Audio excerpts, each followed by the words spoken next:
휴거라는 단어는 한자 말입니다. 끌다라는 휴자와 들다라는 거자를 써서 휴거라고 하는데, 끌어올리다, 잡아채다, 데려가다 이런 뜻입니다. 휴거는 언제 일어날까요? 예수 재림의 날 휴거가 일어나죠. 꼭 그때만 일어납니까? 현재 시점에서도 일어납니다. 먼저 창세기 5장 24절입니다. 에녹이 하나님과 동행하더니 하나님이 그를 데려가심으로 세상에 있지 아니하였더라. 아멘. 에녹을 하나님께서는 들어올려 데려가셨습니다. 또 열왕기하 2장 11절입니다. 불수레와 불말들이 두 사람을 갈라놓고 엘리야가 회오리 바람으로 하늘로 올라가더라. 아멘. 엘리야가 휴거 받는 장면입니다. 사도행전 1장 9절입니다. 그들이 보는데 올려져 가시니 구름이 그를 가리어 보이지 않게 하더라. 아멘. 누굽니까? 이 땅에 성육신하신 예수님께서 하늘로 하나님에 의해 들림받는 휴거되는 장면입니다.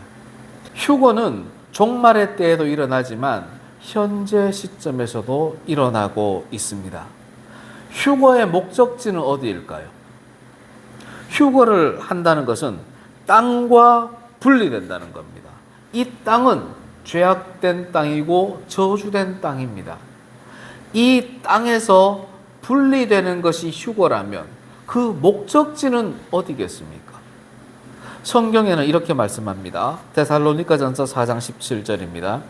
구름 속으로 끌려올려 공중에서 주를 영접하게 하시리니. 아멘. 휴거의 목적지가 어디라고요? 구름 속 공중입니다. 휴거의 기본 목적지는 땅에서 분리되는 겁니다. 여기서 우리는 휴거의 목적을 알 수가 있습니다.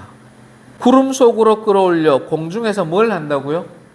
주님을 영접하게 하시리니. 아멘. 휴거의 목적은 공중에 떠 있는 그 자체가 아닙니다. 그곳에서 뭘 한다고요? 주님을 영접하는 겁니다. 그것이 휴거의 목적입니다. 또 하나가 있습니다. 그리하여 우리가 항상 주와 함께 있으리라. 아멘. 휴거의 목적은 공중으로 들림받아서 그곳에서 주님을 영접하고 다시 헤어지는 것이 아니라 주님과 동거하는 것입니다. 그 목적지가 바로 하나님 나라인 것입니다. 문제가 있습니다. 하나님 나라는 인간의 몸으로 들어갈 수가 없어요. 이 땅과 구별되어서 휴거당하지만 휴거당한 그 몸으로 하나님 나라로 들어갈 수가 없습니다. 이게 무슨 말이지? 휴거된 자들이 반드시 겪어야 할 것이 있는데 그것은 바로 변화의 과정입니다. 고린도전서 15장 51절에서 52절입니다.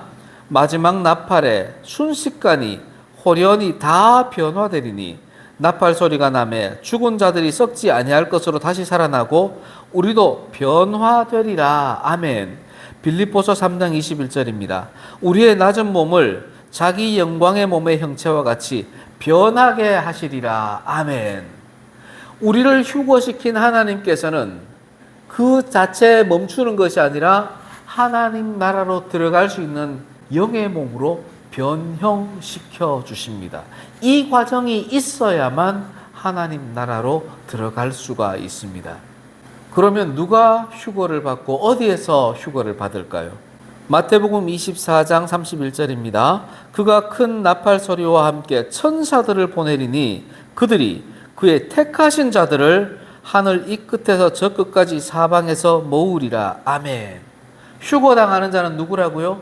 하나님이 택하신 자들입니다. 바로 우리 같은 하나님의 자녀들, 성도들입니다. 예배당에 와서 예배드리는 거 마음 같아서 누구나 할 수 있을 것 같죠? 그렇지 못합니다. 정말 마음의 결단이 없으면 예배당에 나올 수가 없고 나와서 예배를 드릴 수가 없어요. 마음의 결단이 없으면 예배당에 나와서도 딴 생각할 수밖에 없어요. 온 마음과 온 정성과 온 힘을 다해 하나님을 예배한다는 것은 하나님의 선택을 받았다는 증거입니다. 지금 이 자리에 있는 우리는 하나님께 선택받아서 하나님을 영접하고 하나님을 예배하고 변화되는 과정 속에 있고 예수와 동거하고 있는 겁니다. 이것이 휴거 받은 사람들과 똑같은 일을 지금 우리는 예배 중에 체험하고 있는 겁니다. 이것이 현재적 시점에 휴거와 동일하다는 것을 우리가 기억해야 합니다.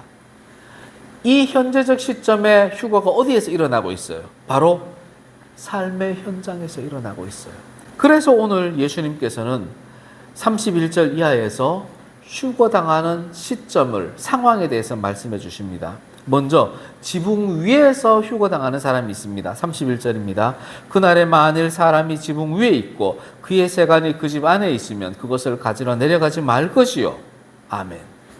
여기서 말하는 지붕 위는 지붕 위에서 하나님을 묵상하고 지붕 위에서 하나님을 향해 기도합니다.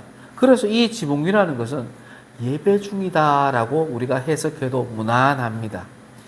예배 중인 자가 휴거를 당하는데 그때 집에 있는 가재도구를 생각하고 집에 있는 금붙이 생각하고 집에 있는 자식들, 부모들 생각하지 말라는 겁니다.